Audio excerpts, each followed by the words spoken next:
Aioli est une plateforme sur laquelle on peut créer des projets avec ce qu'on appelle des acquisitions photogrammétriques, donc avec une série de photos d'une zone donnée. On a la capacité de créer voilà, des projets qui vont se caractériser par un nuage de points que l'on va pouvoir venir annoter. Donc, la particularité de cette annotation, c'est qu'elle va pouvoir se faire sur une photo et être ensuite reprojetée sur l'ensemble du jeu d'images ainsi que sur le nuage de points.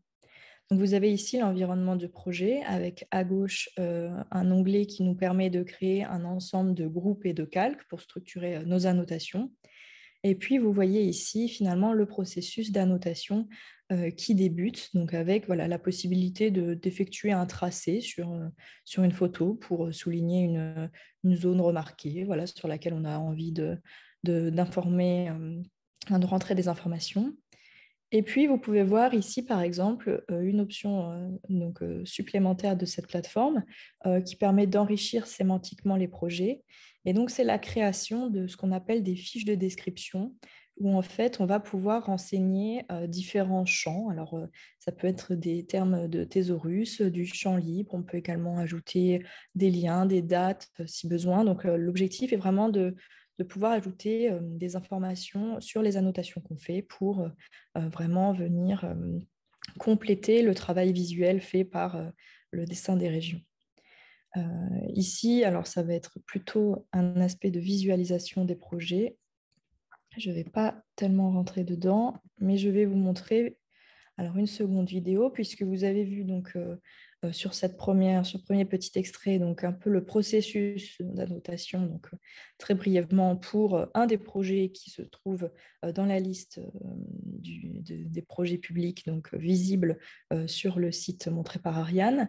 Mais cette fois-ci, donc, on va voir un petit peu l'exploration d'un projet donc cette fois-ci pour l'intérieur de la cathédrale, avec notamment l'intrado des voûtes de la nef.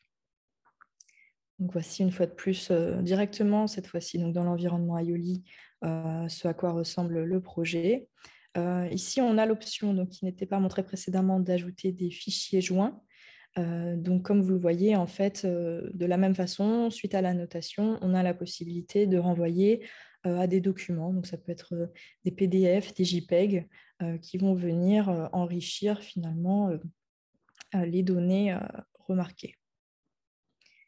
Donc ici, c'est un projet, par exemple, alors contrairement à l'extérieur où on a un travail qui est essentiellement du point de vue d'annotation du point de vue des architectes, ici on a par exemple, donc vous pouvez voir qu'on a de nombreux groupes et calques dans la barre de menu. Et on a finalement un point de vue qui est assez multiple, puisqu'on a bien sûr donc, le diagnostic, donc cintre, maçonnerie, etc., qui est bien sûr produit dans le cadre du constat d'état après incendie et donc mené davantage par les architectes. Mais on a aussi, donc, par exemple, dans le groupe Diag Radar, on a donc les analyses radar qui ont été réalisées.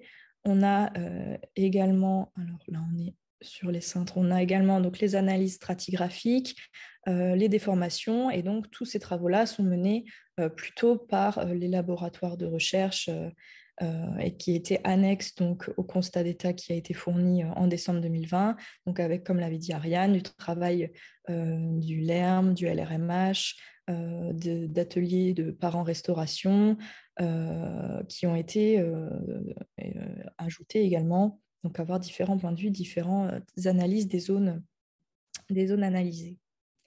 Donc voici, en attendant, pendant que je parlais, vous voyez également les annotations reprojetées directement sur les nuages de points et donc pas uniquement sur les photographies.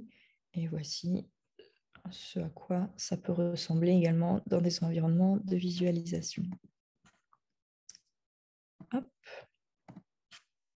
Alors voici, donc c'était un petit point, voilà, pour comprendre, alors très rapidement, hein, brièvement, dans les grandes lignes, le travail qui a pu être mené sur Aioli.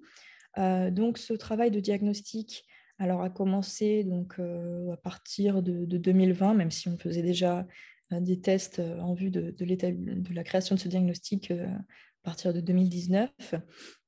Et donc, il faut souligner qu'elle s'est faite un petit peu en 2 temps.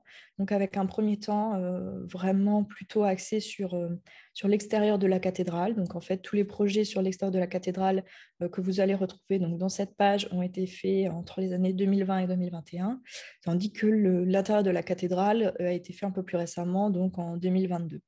Donc, pourquoi cette précision? C'est juste que vous allez pouvoir voir que la structuration des projets n'est pas tout à fait parfois la même entre l'intérieur et l'extérieur. Bon, là, il s'est écoulé à peu près 1 an et demi, donc nos méthodes ont pu un petit peu évoluer. Et donc, c'est pour cette raison que vous allez également trouver 2 synthèses. Donc, une qui expliquera plutôt le fonctionnement, enfin, en tout cas, les processus de création des projets pour l'intérieur de la cathédrale, et une deuxième qui expliquera plutôt ce processus pour l'extérieur.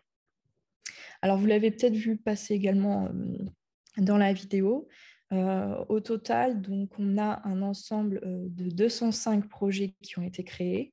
Donc, des projets qui ne sont pas tous annotés, qui constituent parfois encore une banque vierge de nuages de points disponibles sur Aioli, mais qui pour l'instant n'ont pas fait l'objet d'annotation parce qu'on n'en avait pas eu le besoin, on va dire. Et on a donc, sur ces 205 projets, on en a 160 qui sont annotés et qui sont donc disponibles dans cette liste. Et donc, si on veut entrer dans le détail, sur ces 160, on en a une cinquantaine pour l'intérieur et le reste, donc à peu près 110, pour l'extérieur de la cathédrale. Alors, vous allez le voir, donc si on explore un petit peu cette page, vous allez pouvoir voir donc, pourquoi on a tous ces projets.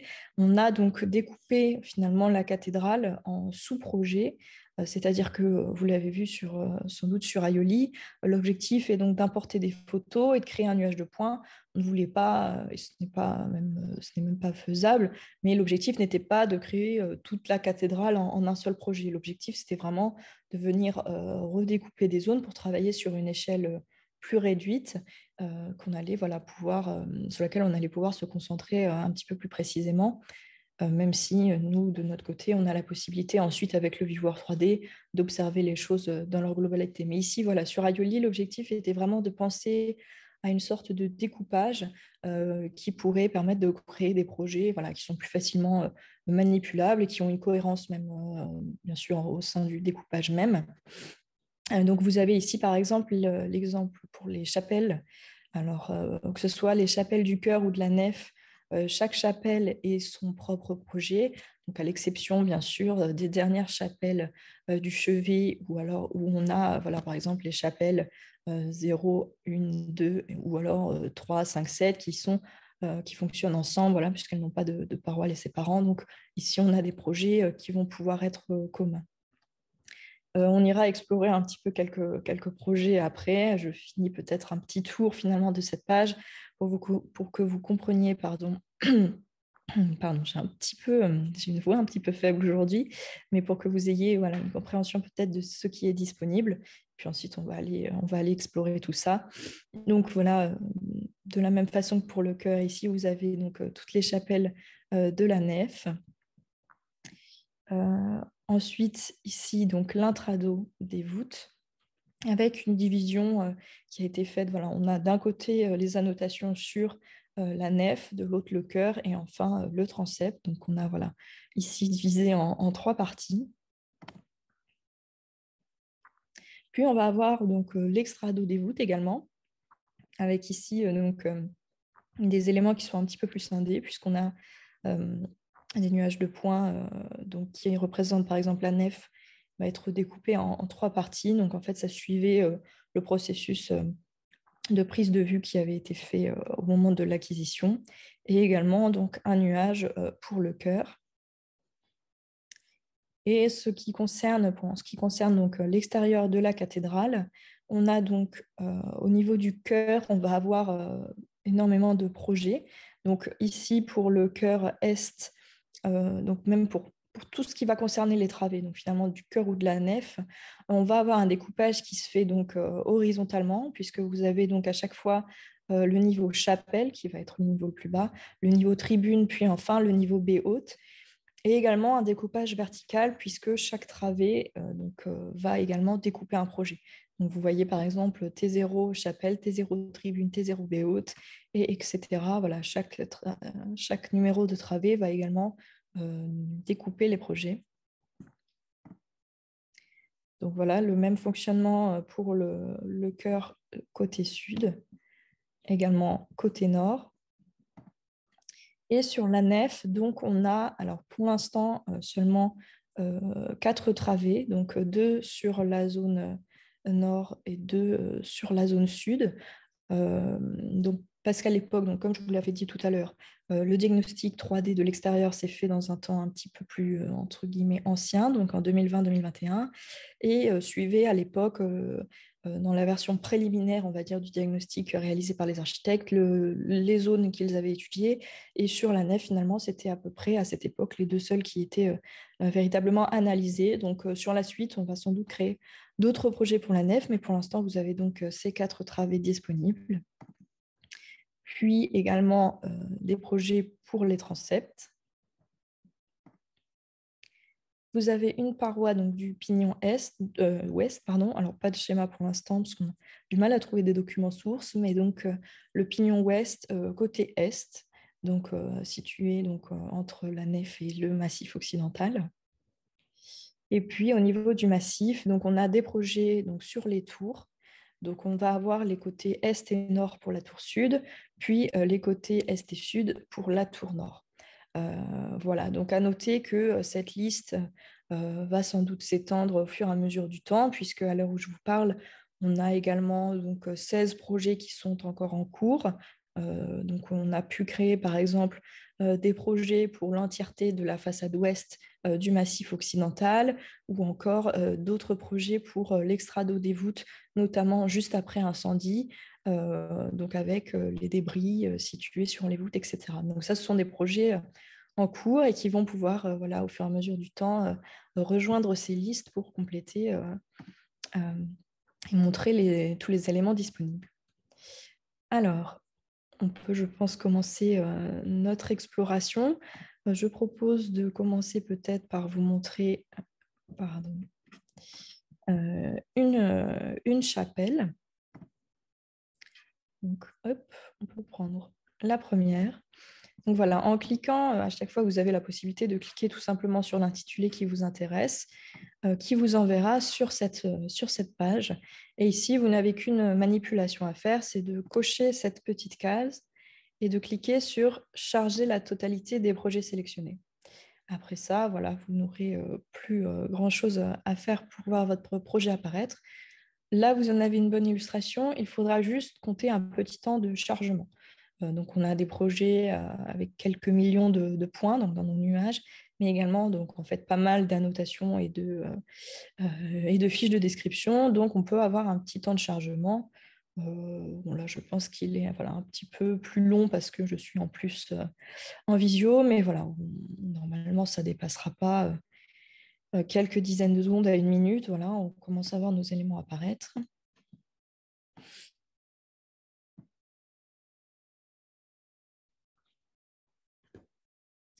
Et donc ici, vous êtes donc dans un viewer, le viewer Spritz 2, qui vous permettra, comme le disait Ariane, de véritablement consulter les projets. Vous allez avoir accès à toutes les informations qui ont été renseignées, donc toutes les annotations, les fiches de description, mais sans pouvoir les modifier, donc sans pouvoir intervenir. Donc vous, de votre côté, vous n'avez pas de peur à avoir, entre guillemets, pas de possibilité de casser les projets, etc. Donc, c'est vraiment, ça vous permet de les consulter. Si bien sûr, vous voyez un intérêt à pouvoir manipuler vous-même ces projets, ajouter des annotations, voilà, on pourrait également vous donner des accès à Yoli si vous en faites la demande. Mais voilà, ici, l'objectif est vraiment de visualiser le travail fait. Et on n'a pas tout à fait encore fini le chargement. Hop.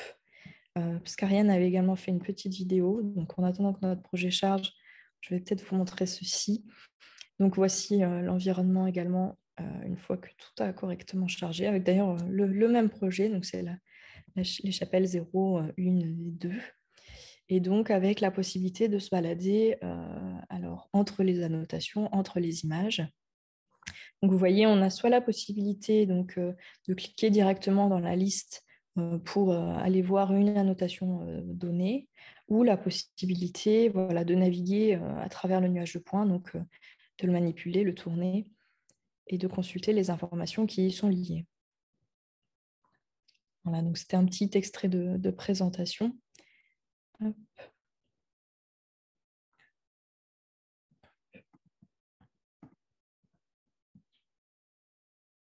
Alors, j'ai la barre qui me gêne.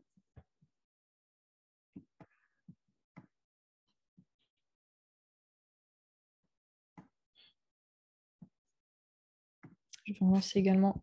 On va aller voir les voûtes aussi, donc je vais les mettre en chargement tant qu'on y est. Hein. Hop.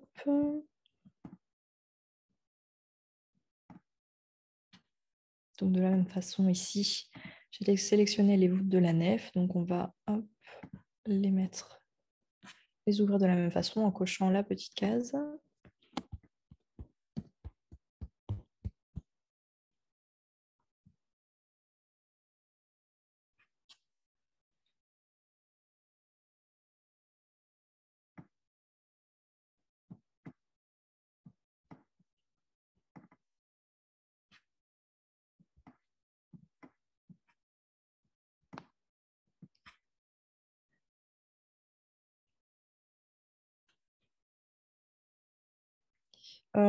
Ariane, je ne sais pas si éventuellement tu Oui, veux. Est-ce que tu peux tester en attendant si toi ça ouais, marche sur ton le même ordi? Je pense projet. que j'ai un réseau. Voilà, Mhm. ouais, ça finit par charger, mais éventuellement, peut-être. Si tout à l'heure ça me replante, si éventuellement tu veux Ça montrer des choses. marche. Je vais me Voilà, bon, connecter. moi j'ai finalement réussi avec mes chapelles. Hop. Donc voilà, par exemple, l'environnement. Donc, comme je l'ai désactivé un petit peu vite, mais vous avez en fait ici la collection de toutes les photographies qui ont servi à créer le projet. Hop, vous allez, si vous voulez ne pas les voir une fois que vous êtes dans l'environnement, elles sont tout en bas de la liste et vous pouvez, voilà, au choix, les afficher, les désafficher, donc à votre convenance. Et vous avez donc ici, dans le menu déroulant, les niveaux, donc ici, de groupe, les calques et les annotations qu'ils contiennent. Donc, vous avez la possibilité, voilà, bien sûr, de réduire des éléments si vous voulez avoir une vision un petit peu globale. Et donc, la possibilité ensuite un choix assez libre. Vous pouvez voilà, choisir de masquer toutes les annotations, masquer certains groupes, certains calques, ou voilà, n'avoir que certains calques d'un groupe. Voilà, faire un petit peu, vous avez une assez grande liberté d'affichage. Vous pouvez vraiment afficher et désafficher au choix les groupes et les calques pour faire finalement une visualisation qui s'intéresse vraiment à ce que vous voulez voir à un endroit donné.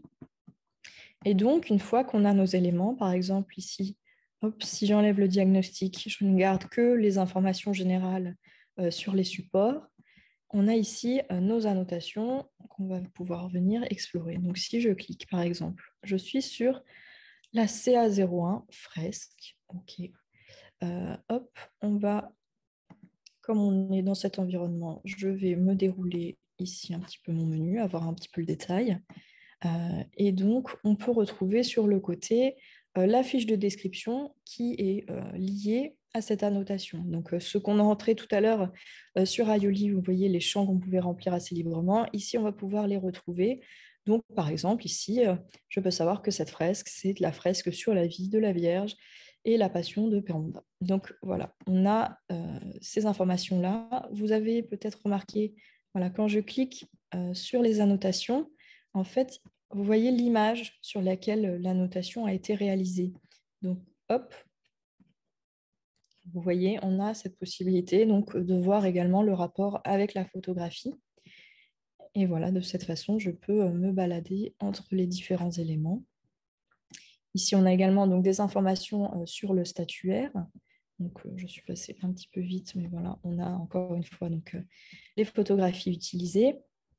Puis, donc, tout ce qui va constituer les éléments joints en fiche de description. Hop.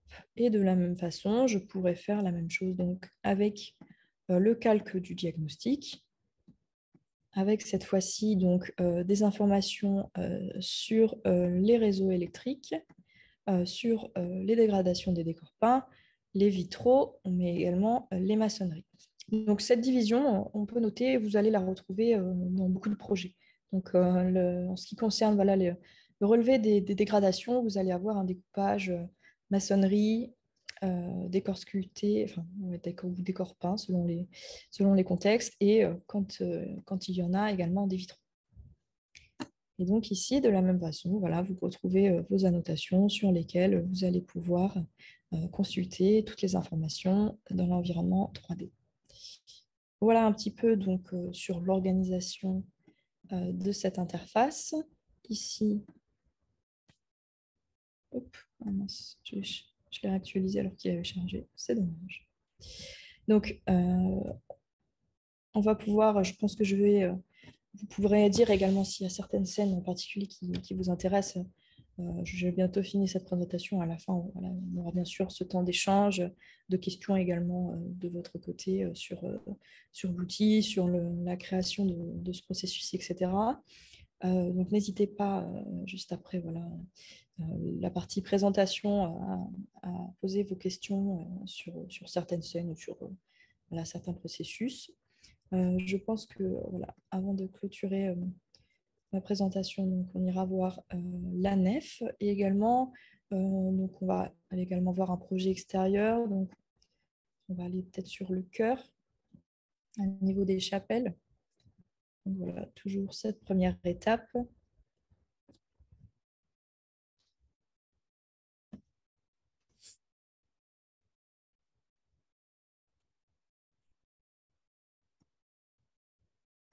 Voilà. Tandis que la nef charge peu à peu.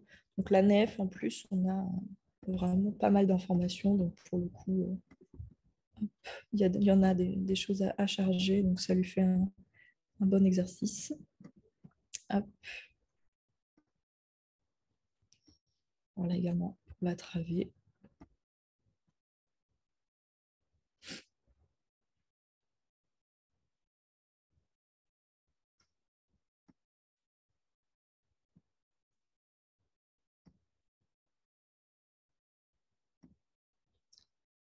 Donc, comme vous avez pu l'observer, hein, quand vous arriverez sur la page, même que ce soit en cours de chargement ou à la fin de celui-ci, vous aurez donc par défaut toutes les annotations, toutes les images, etc., qui seront visibles. Donc, ce sera ensuite, vous aurez la liberté voilà, d'afficher ou désafficher certains éléments, mais par défaut, au début, on va avoir donc, toutes les informations et libre à nous ensuite de les filtrer selon nos besoins et pour l'exploration. Donc, vous voyez par exemple ici sur la nef, on le comprend assez bien vu qu'on a un petit peu cette superposition de toutes les couleurs finalement des différents calques pour l'instant. Et ici par exemple, donc, on arrive sur le projet de la travée au niveau des chapelles. Hop. Donc avec notre acquisition qu'on va pouvoir venir masquer ici. Et puis ici, on le retrouve donc, sur les travées, on a également, donc on a essentiellement un travail qui est porté sur le diagnostic des maçonneries et des décors sculptés. Hop, donc on les voit ici. Et également, donc, on a sur le vitrail des informations supplémentaires, donc également avec un fichier joint. Donc on peut faire dérouler ici, qui est donc une photographie du vitrail prise de l'intérieur, donc qui vient finalement compléter ici le point de vue extérieur que l'on a sur l'objet, avec une série d'informations renseignées. Donc ici, par exemple, on trouve la date de création, l'auteur, l'état de conservation, etc. Donc, toutes les informations à chaque fois, donc, tout ce qui va se trouver dans les fiches de description et également les fichiers joints sont des extraits, donc des rapports qui nous ont été transmis, donc de la maîtrise d'œuvre ou des laboratoires, mais dans tous les cas, ce sont des informations copier-coller, donc telles quelles, des rapports. Ce n'est pas un endroit où on vient mettre des commentaires personnels, nous, ou alors une interprétation. L'objectif, c'est vraiment d'ajouter des éléments de texte ou visuels qui faisaient partie des rapports et qui nous semblent intéressants d'ajouter ici. Donc, de la même façon, sur les maçonneries, on va pouvoir retrouver une petite légende, donc pierre altérée à remplacer, ou ici, donc par exemple, le violet qui veut dire que c'est un élément à consolider. Donc voici donc, pour un projet extérieur. Et ici, donc, si on fait une dernière petite exploration, on va dire, donc, sur la nef. Donc, c'était le projet que vous avez pu voir donc, dans la seconde vidéo. Et on a finalement, hop, on va réduire un petit peu ces calques.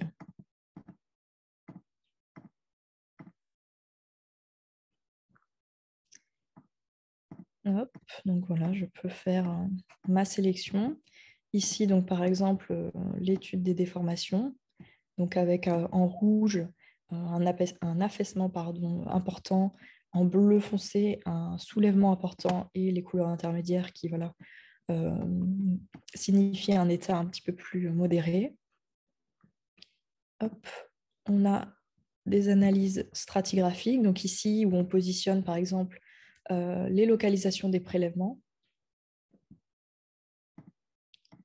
Et si on vient voilà, aller ensuite sur ces localisations, on a la possibilité de comprendre ce qui a été fait à ces endroits en particulier.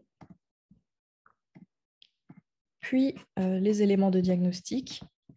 Donc ici, par exemple, qui concentre trois calques différents, donc la métrologie des voûtes, les interventions projetées, maçonnerie, puis voilà l'onglet généralité, les travaux connus, les décors peints.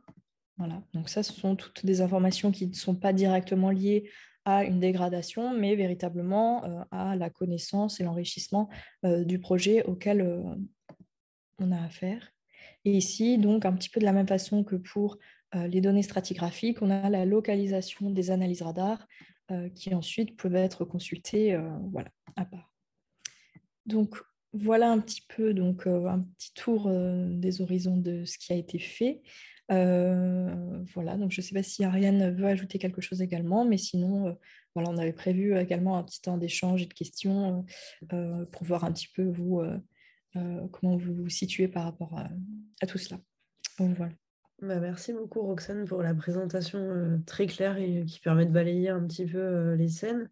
Moi je me disais, est-ce qu'on ajoute quelque chose sur le lien avec le viewer 3D pour ceux qui s'interrogent en fait sur voilà, de quelle manière ces annotations qu'on vient de voir se répercutent sur donc, l'environnement, enfin, le double numérique de la cathédrale, donc plus globalement. Si, je ne sais pas si tu avais prévu d'en parler. Oui, alors en effet, alors, hop.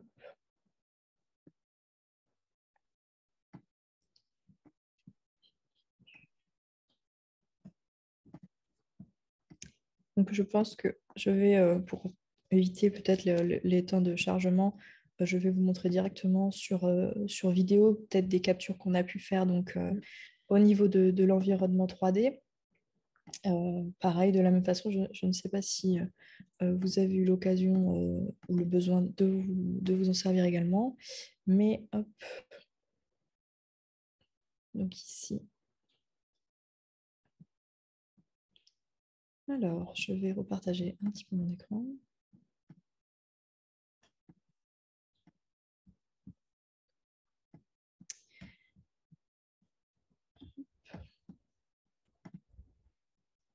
Donc ici, par exemple, vous avez ce qu'on peut faire, nous, avec donc, ce viewer Notre-Dame.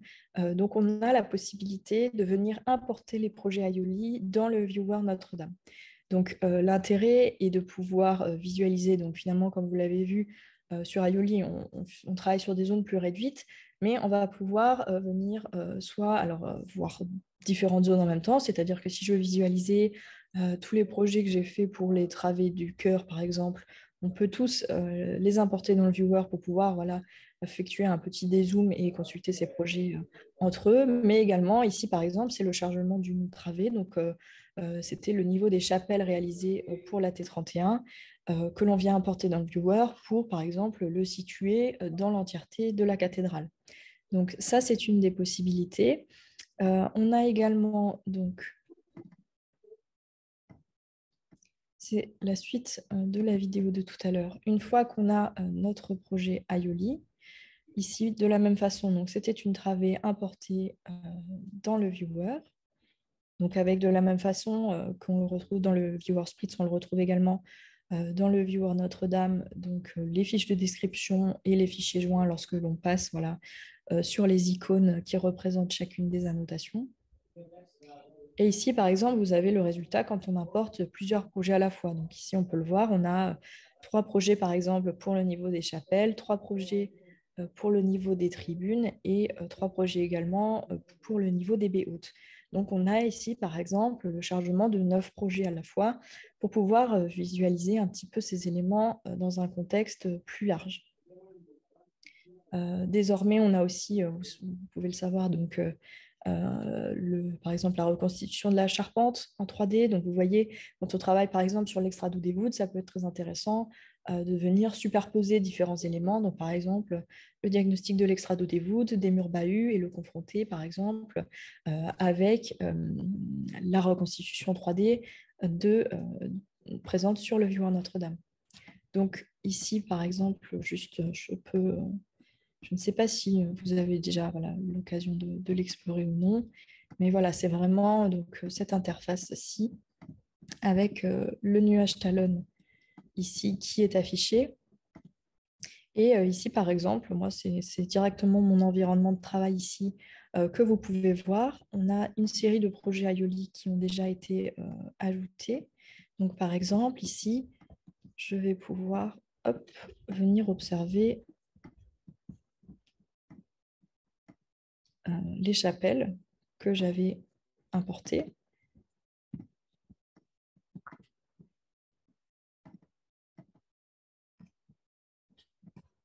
Hop, donc les voici. Et on pourrait par exemple afficher donc, le nuage Talon donc, pour voilà, voir les chapelles dans leur environnement. Donc voilà, on peut consulter ces environs. On a voilà, cette superposition qui est possible. De la même façon, regardez, ici, donc j'ai mon nuage des chapelles, mais je peux également ajouter donc une travée à l'extérieur. Donc, par exemple, si j'enlève là pour l'instant Talon, on peut regarder finalement donc, l'analyse intérieure des chapelles, la confronter avec l'analyse extérieure voilà, de la travée de sa façade. Donc voilà, on a la possibilité finalement de venir finalement recréer du lien entre les projets qu'on a fait, mais également avec les autres éléments déjà disponibles sur le viewer qui ne sont pas forcément passés sur Aioli. On a ici, par exemple, encore, on a les contreforts. Donc, ici, ce